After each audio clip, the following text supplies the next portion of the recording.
ډلو کې به خخت و غامونه وي خو صاحب زما خوښه ده د مور د لاس ډوډۍ حق دی پخو ډلو کې به خخت و غامونه وي خو صاحب زما خوښه ده د مور د لاس ډوډۍ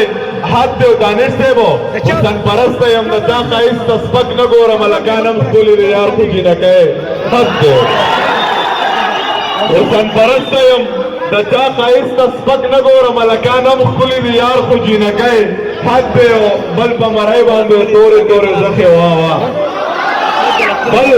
په مرۍ باندې تورې تورې زخې واوا په نرۍ دنګه سپینه پوزه یې نتکی حد دی زه دومره او جي ډېر ښه شی دی دا مرګ د زندګۍ پرده ده او جي ډېر ښه شی دی دا مرګ هم د دې ژوند پرده ده خو دومره وایې د چې نوم د زندګۍ حد دی او یو څو شعره په ترنم کې